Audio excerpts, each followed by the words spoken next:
Last time on Oz Off-Road TV, we kicked off at Old Cork Station in the Channel Country, popped into the famous Walkabout Creek Hotel, checked out the abandoned uranium mine at Mary Katherine, made our way to Adele's Grove and finished up at the Northern Territory outback town of Daly Waters.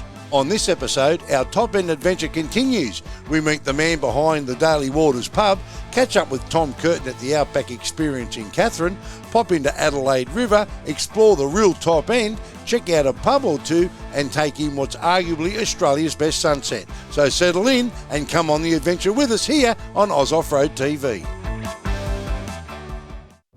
Get down on an old bush track, a four-wheel drive, yeah, I like it like that. The weekend comes and now it's time to go.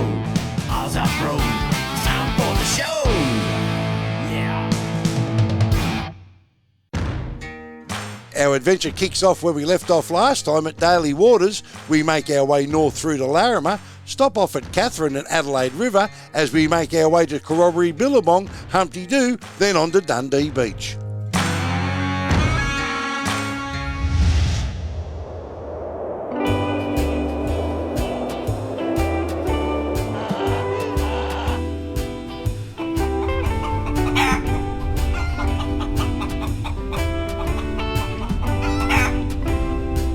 Okay, here we are at probably the most famous pub, not only in the Northern Territory, but in the whole country. I know we say that about a couple of pubs, but there is no other pub anywhere in Australia like the Daly Waters pub. You need to come and call in here if you're travelling, and you need to meet this bloke who owns the pub. Timmy, how are you, son? Yeah, good, mate. How you going? Good to see you again, mate. Been a couple of years. Magnificent day. It is, mate. It's always a great day, especially when you're above the ground, aren't you? You're right there.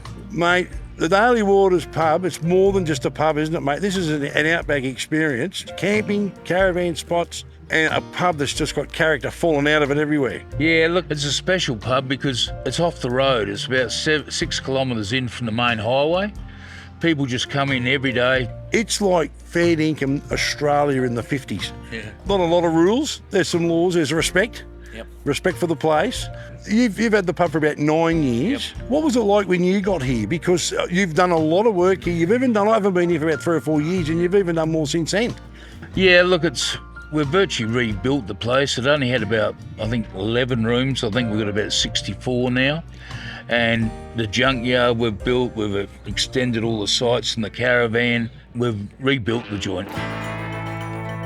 You mentioned the junkyard. Mate, where are you finding this stuff? I mean, you've got FJ Holdens that look like they come off the showroom. I love different things. I hate the word museum because that's dead from the arse up. I've been doing it for 40 years. My accountant hates it. My wife hates it. The taxation department hates it. There's not too many clowns that would bring out that sort of gear. I mean, evening cost, I think it cost nearly $200,000 to bring it up from south. And it started off as just 1 or 2 motorbikes. But one thing I've got to give credit to is the kids. They've got all the themes. They know how to make things look old and whatever. And we're just doing another shed, which I've probably got another half again and a half, same sort of quality to go in it, you know? Yeah, because I'll be here to a die, I reckon. So, mate, during the peak season when it's packed, she's full on, how many people would you get in here? Well, June and July is probably the biggest ones. And, of course, school holidays. We'll do 500 meals a night. Mate, we can't let you go without telling us the beef and Barra, that's the go? That is. The beef and Barra is pretty special. That's what they come for. We normally do about 150 sittings every night. And, yeah, it's an institution. For that, of course, the live music. They love the music, right?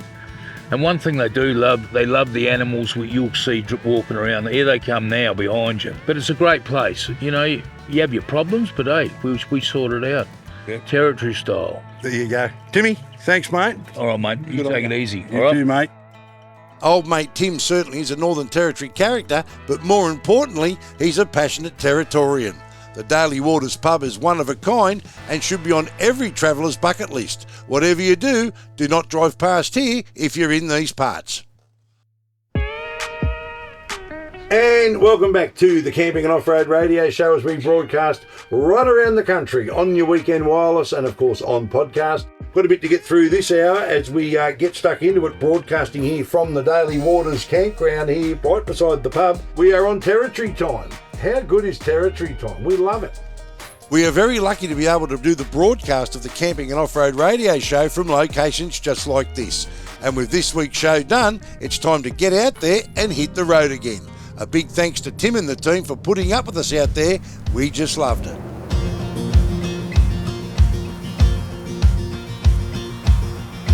Well, that was Daly Waters. How good is that place? I mean, you think about some of the places that you travel in Australia, that's the real deal there.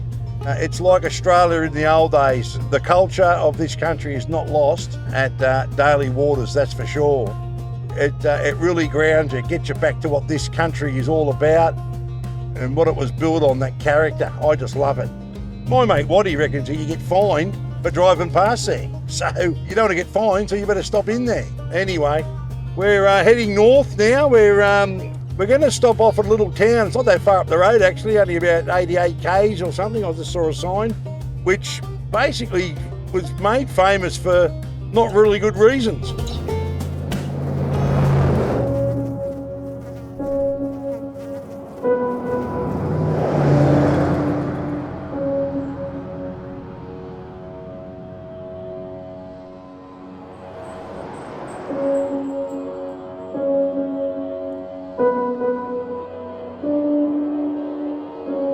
The town of Larrimah is located on the Stuart Highway about 182 kilometres south of Katherine. It's famous for its historic Outback pub, Pink Panthers and its famous pies. A typical Northern Territory outback town with some caravan and camping thrown into the mix. But this town has a mystery all of its own which is still unsolved to this day. In December 2017, 70-year-old Paddy Moriarty and his dog Kelly vanished after a day at the pub and have never been seen since. Paddy jumped on his quad bike along with his dog and started off on the 400-metre trip home, never to be seen again. An intense police investigation and even a film documentary has failed to provide any real answers to what happened to old Paddy and his dog, and a reward is still offered for their whereabouts today. In light of that, we weren't sure what to expect, but pop in if you're going past. The pub is worth a look. I've been to Larrimah. But let me tell you, the gourmet pies here are A-grade. Make sure you stop in and grab one on your way past.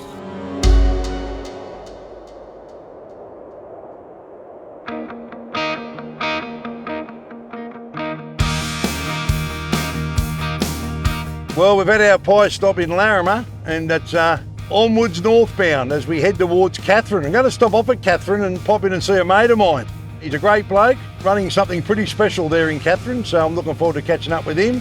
Beautiful out here on these open roads. I love the Stuart Highway, as I've said, so we'll get ourselves to Katherine and say good day to a mate.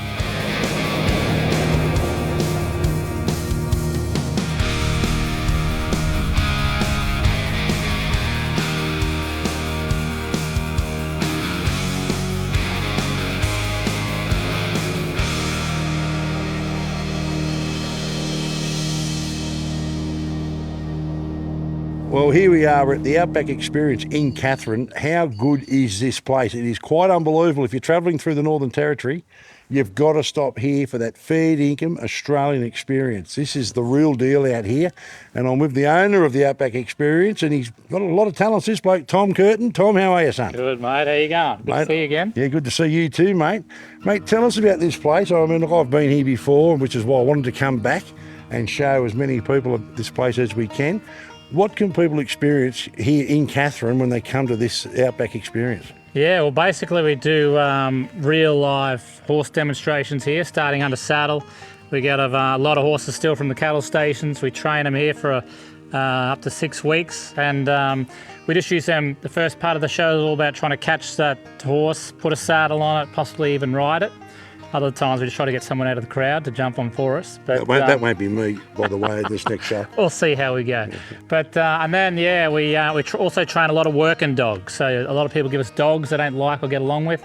We just train the heck out of them, and we sell them to farmers all around the country to work sheep or cattle as well.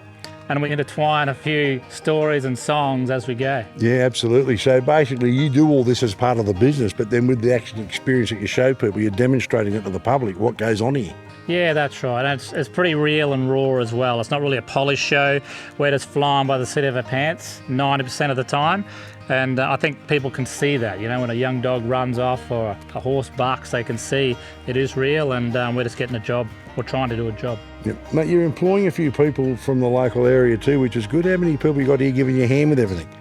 Yeah, we've got about 10 now on the books helping out, and they're also very keen in training horses, training dogs, and so I'm actually training them in the show as well to get their confidence up. They're very good, but it's also under pressure. You've got to also talk to the crowd and tell them what you're doing, and even when it goes pear-shaped, you've got to keep a cool mind and keep getting all the animals back together, and the show's got to keep rolling. Mate, we've been seeing a lot of traffic on the road, people travelling, a lot of caravanners, a lot of families travelling, which is, I think the numbers have increased.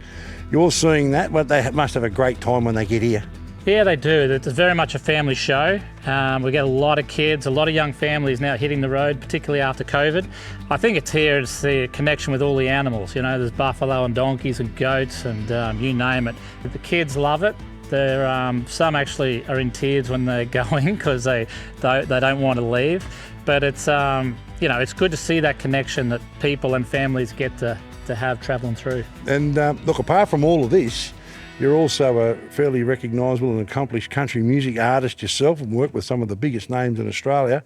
How's the music going, mate? It's ticking along. I try to write a lot of songs, whether I'm in the saddle riding a horse or in the truck touring. We tour 6 months every year. I think this will be our 9th year coming up. We do about 70 shows around the country, and we load up the horses, the dogs, the music gear, hit the road.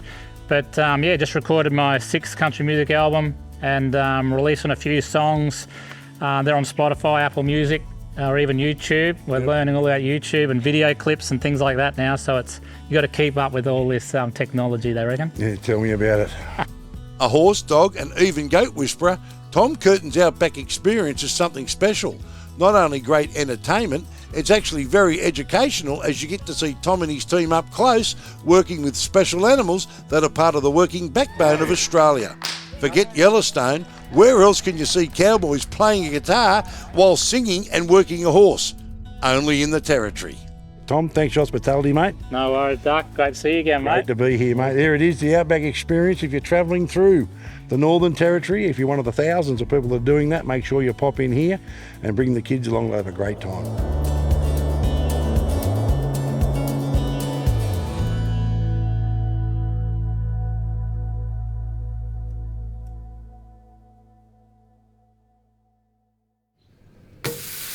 Healthy start of the day. We've been good on this trip. We haven't had much of this. The first time, so been on the cereal every day. Another day in paradise, Duck. Well, we've got a bit more time up our sleeves this morning, so we can cook a bit of brekkie. What time?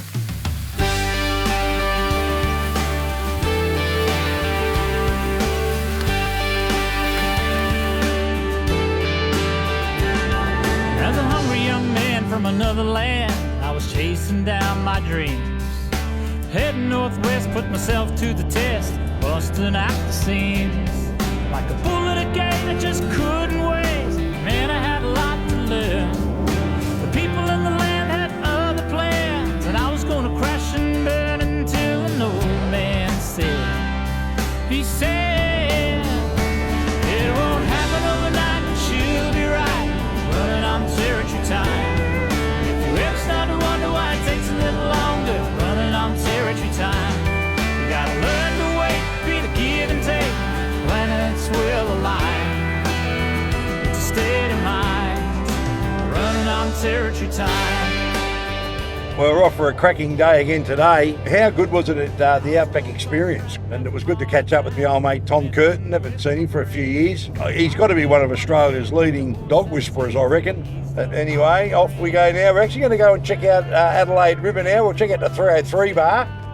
And I haven't been there for a few years. There's a very special place just down the road. Some of you will know about it. If you don't, we're going to show you shortly. So we'll make our way there. We'll stop in there at the 303 bar and then we're off to Darwin. Running on territory time.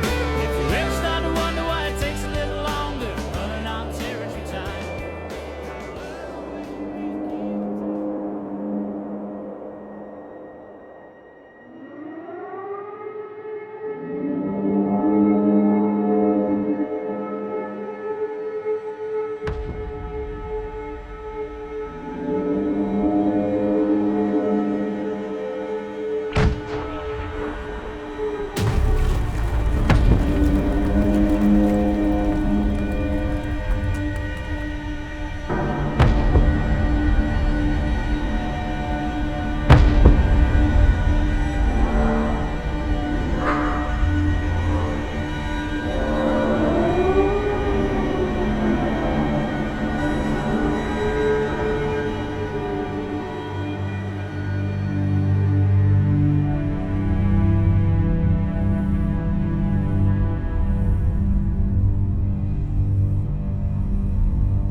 We are currently standing here at the Adelaide River War Cemetery. I've said it on the radio for years that if you travel through these parts, it is a must to stop here. In fact, it'd almost be un-Australian not to pop in here, have a look and just pay your respects for the people that we lost during the Darwin bombings and in World War II. They've done a great job here with the cemetery, and there's actually a little information centre that you can sit there, you can watch the video, and it tells the stories of lost mates told by those who actually experienced it. On the morning of February 19, 1942, World War II found its way to Australia's mainland when formations of 188 Japanese aircraft mounted a deadly air raid on Darwin. In fact, more bombs were used during the Darwin raid than the attack on Pearl Harbor. Over 230 people were killed, with hundreds wounded, around 30 aircraft were destroyed and 9 ships sunk, and many military facilities were damaged or destroyed. Darwin itself was not the only place to be attacked, with bombing raids spreading as far east as Townsville and as far south as Pine Creek. Bombing commenced at least 111 times between February 1942 and November 1943. To avoid panic down south and throughout the rest of Australia, it was decided to not spread the news of the Darwin bombing, and the North took the brunt of the attack all on its own at the time. Many lives were lost, including civilians, and some of their stories can be found at the Adelaide War Cemetery and throughout Darwin itself. When you walk in and read the stories of those lives that were lost, it's certainly very moving. And the place just seems to be in silence, and there are a few visitors here today and there's not a sound here. It's just quite incredible. Just do yourself a favour, come in and have a look at the Adelaide River War Cemetery, and if anything, pay your respects and have a look and read some of those stories.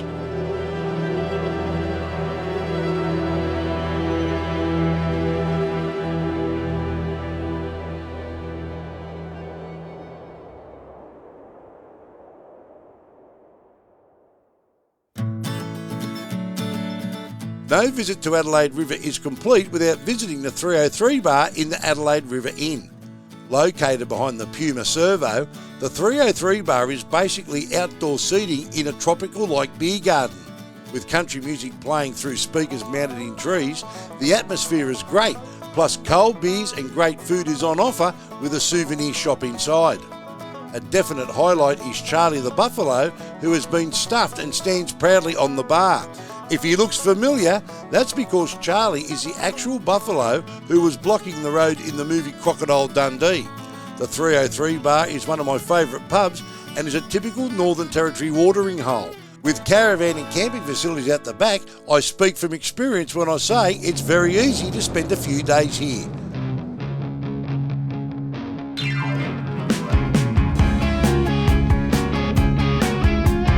Well, we continue along the Stuart Highway. We're heading to a little place called Noonamah now, just sort of outside of Darwin. The Noonamah Tavern, which I think is one of the Territory's oldest hotels. There's a campground attached to that, so we're going to base ourselves there for a few days, unhitch the van, and then we can go out and do some day trips and a bit of barramundi fishing as well. So looking forward to all of that. Outside temp here, 35 degrees. You've got to love it, the middle of winter up in the Territory. How good is it? And we're on Territory time as well. I mean, it just doesn't get any better than this, does it?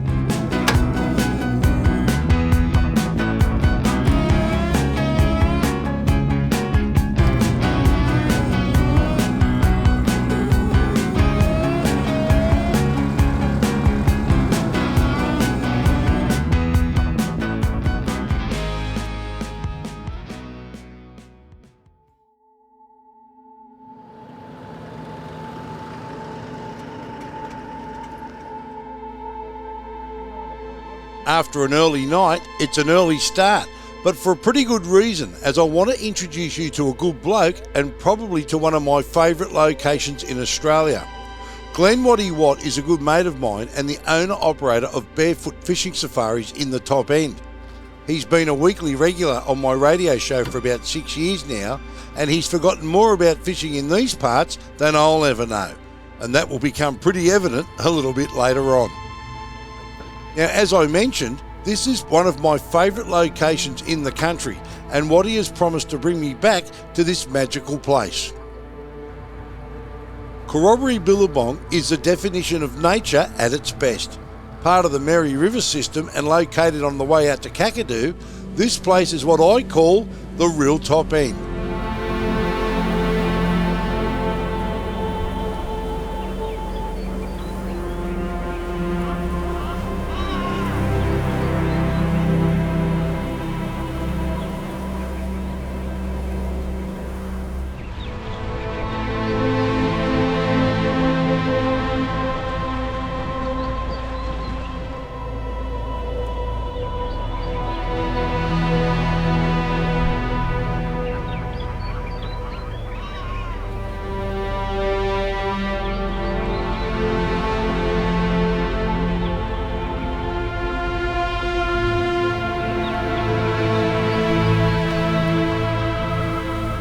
I told ya, how good is this place? Untouched nature on full display. It doesn't get much better than this.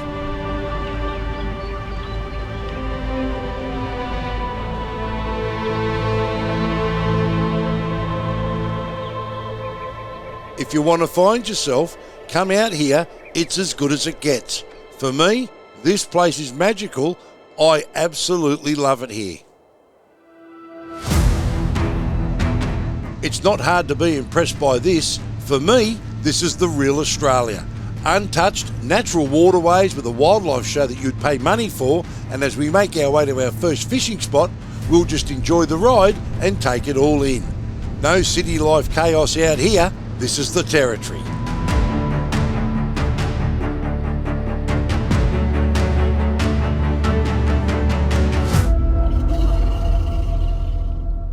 Well, mate, this is what you call the real deal. You're a good man. What are you bringing us up here? It's a bit chilly this morning, mate, but these guys are out here having a little sunbake, aren't they? Yeah. Geez, there's a few around too, isn't there? Another couple down here. Mate, this is the real deal. If you want the top end experience, you got to come here, I reckon. Now, I mentioned all the gear and no idea. Well, stand by. I wasn't telling porkies. Shit.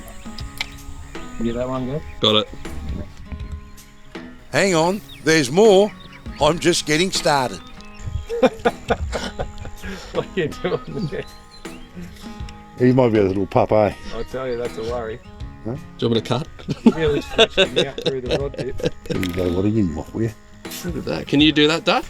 Serious? Anything, what he knows how to do it. Had to come up here last time and tell him how to do that. Now, Waddy tells me the Barra drop when the temperature drops, but fair dinkum. I reckon they saw me coming and are just running scared.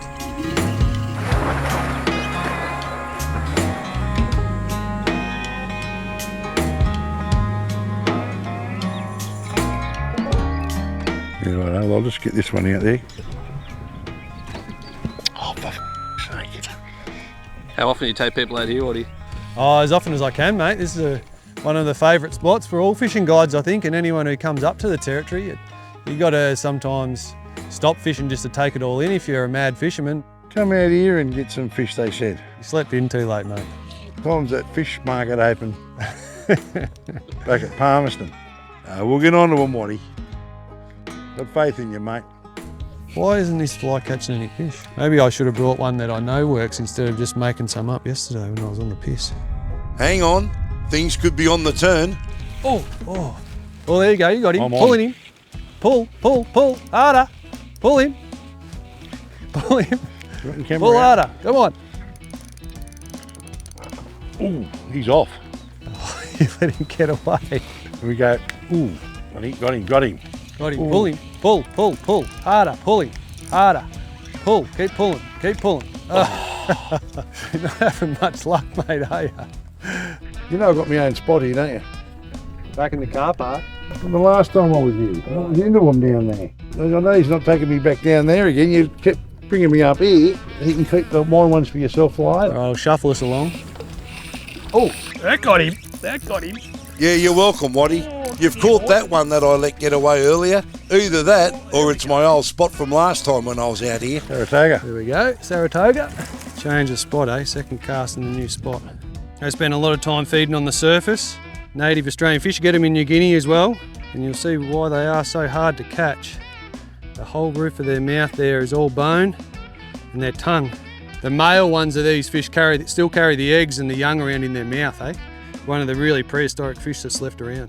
Paternal mouth brooding duck, that's called. Yeah, You knew right. that though, didn't you? Absolutely. You wrote the book on paternal mouth brooding, didn't you? Could have done. All right, we'll let him go. Let him go. Steak sangers on you, I reckon, ducky boy. What do we got here? A little tarpon, here we go. There's another different one. Gee, you're into them now, Waddy. Same sort of fish as the ones you get all through South Coast USA and down into Mexico, but ours don't grow 2 metres long like theirs, unfortunately. But they're great fun to catch, and they jump around, and there's hundreds of them, so they're also a major food source in here for those bigger barra and crocodiles, of course. Oh well, that's the first round of beers on you too, Duck. So this spot here is not only known for its fishing and bird life and buffaloes and crocodiles, it's also the area for the world champion water skis. It's where they come and train. We only produce world quality water skis around here, mate. Here we go. Here we go. Pull him harder. Point your rod down, down, down, down, down, wind it, and then pull, pull. Ooh. Give it to him. Nah, he's gone. Mate, what did you put on this lure? They slide off. Did you want a hook on it, did you? Eh? Did you want a hook on it? Yeah. Ah, should have said something. Righto, okay, that's enough fishing for a while. It's time to cruise to a nice shady spot so we can have a yarn to my good mate Waddy. Plus, I should give the fish a break from swimming around. They've just been out there dodging my lure for the last 3 hours. This is a great spot, isn't it? This is I remember when you brought me out here the first time, I said, yeah, this has got to be the definition of the real deal, top end. It's got it all, hasn't it? Yeah, it has. I mean, it's a great place to take particularly first timers to the territory. I mean, it's an hour and a half from the city. A couple of places you can stop for a breakfast on the way, and then you get that beautiful sunrise with the morning fog and of course all the birds. And I mean, we've seen buffaloes and countless crocodiles already. Caught a few fish. Well, you caught a few fish. I mean, mine were biting. Well, I had bigger bites anyway. Up here, the top end, it's a different way of life. I mean, you've been up here for a fair while now. You obviously you weren't born up here, but something drew you to this area. But what is it about the way of life up here? Well, yeah, I mean, it grabbed hold of me. I travelled up here for the first time when I was in high school down in Victoria, and of course having uncles that had lived and worked up here in the past as well, you know, crocodile stories around the campfire at Easter when we were kids, that's you know, it really sparked an interest, and particularly because I'm quite keen at fishing, you know, there's no better place in Australia to come up and do some fishing as well. So yeah, I've been living up here now and guiding since 2011. It sort of seems like a blink of an eye and it's happened, and it's a beautiful, warm, welcoming place to particularly raise a family, but you know, there's also a great opportunity here for business as well, you know. So yeah, we're really happy living in the territory, and I love being able to share it with, you know, hundreds of tourists as they come up each year for their annual fishing trips as well. It's a real privilege to be able to do that.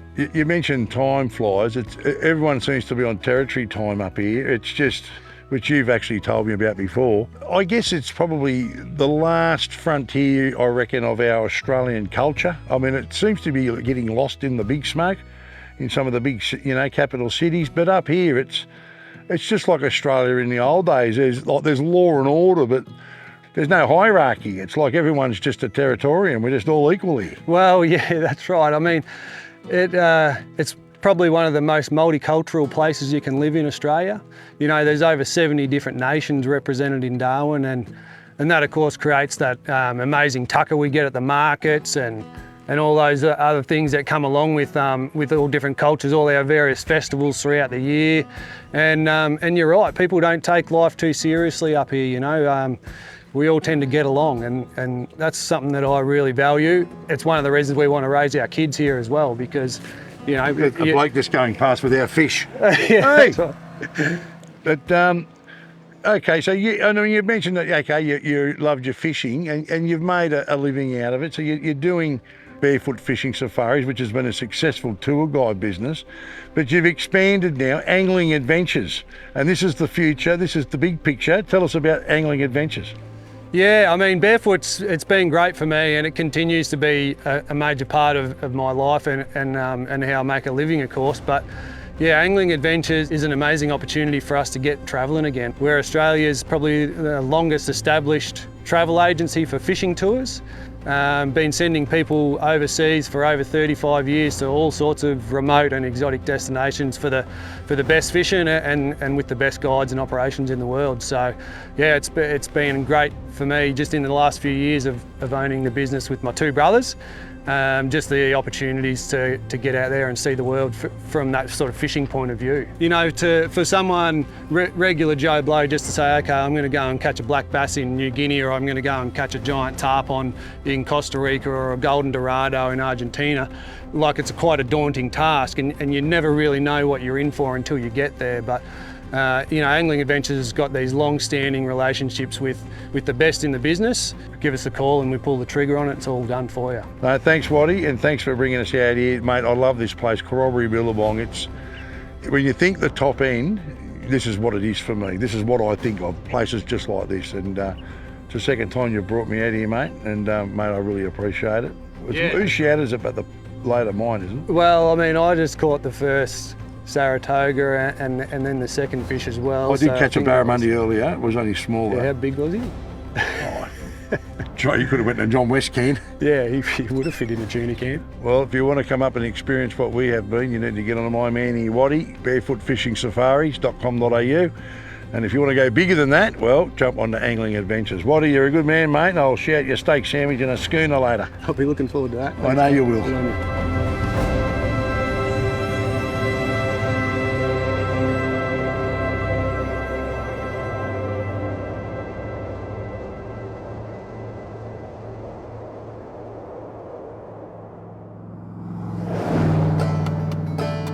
Gee, this fishing is thirsty work. Lucky for us, the Territory has plenty of pubs to choose from, and it's almost a crime to just drive past the Humpty Doo pub. The Humpty Doo Hotel, built in 1971, is believed to be one of the Northern Territory's longest continually licensed premises. The Humpty Doo pub is a popular watering hole for locals and tourists, and has even appeared in bush ballads, including The Man from Humpty Doo by Ted Egan and the Slim Dusty classic Humpty Doo Waltz.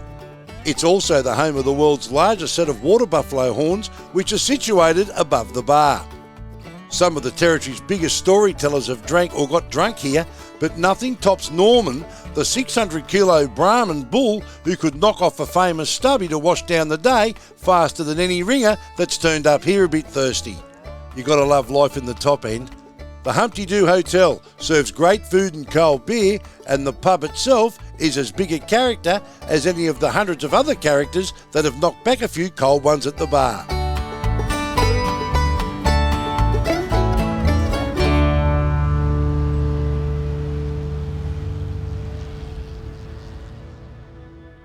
Well, we've had a cracking time here in the top end, but there's one more place I want to check out before we head south.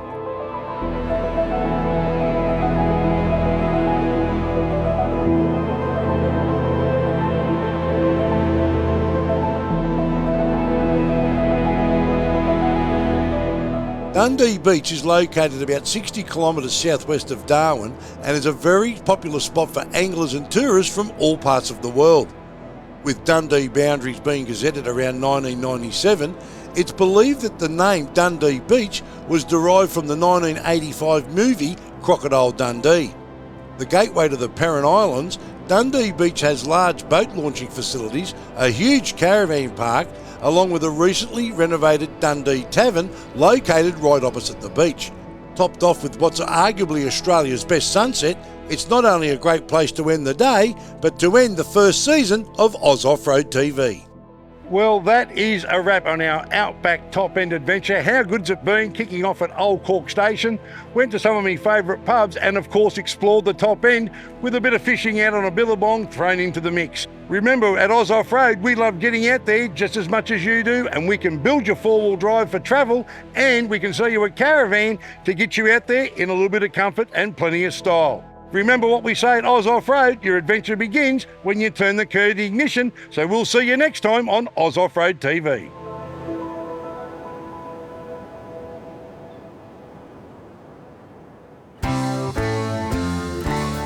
Well, that's a wrap on Season 1 of Oz Off-Road TV that started way back on our dirt road pub crawl. We headed out to Birdsville for the Big Red Bash, explored the Flinders Ranges and Murray River region, did some four-wheel driving with the boys from Oz Off-Road, trekked our way through some tracks in the Victorian High Country and finished up running through the Channel Country to the top end. Next season on Oz Off-Road TV, we explore a famous Queensland island, hit some more four-wheel drive tracks, take on Cape York and explore the Gibb River Road and the Kimberleys. In the meantime, to keep up to date, tune in each week to the Camping and Off-Road radio show on the wireless or on podcast. Keep an eye on the Oz Off-Road social media pages and check out our website, ozoffroad.com.au. Thanks for watching, and we'll see you out there somewhere soon on Oz Off-Road TV. You're getting lost in travel magazines. Then one day you wake up humming on the road again. That's when you know it's time to go. Highway number 1 goes on forever. Once you hit the road, it never ends. Just ask anyone who's ever been there. You go around once and you go around again. Don't go looking in the rearview mirror, thinking about the things you haven't done. Caravan, campervan, get there any way you can. I'll see you out on highway number 1.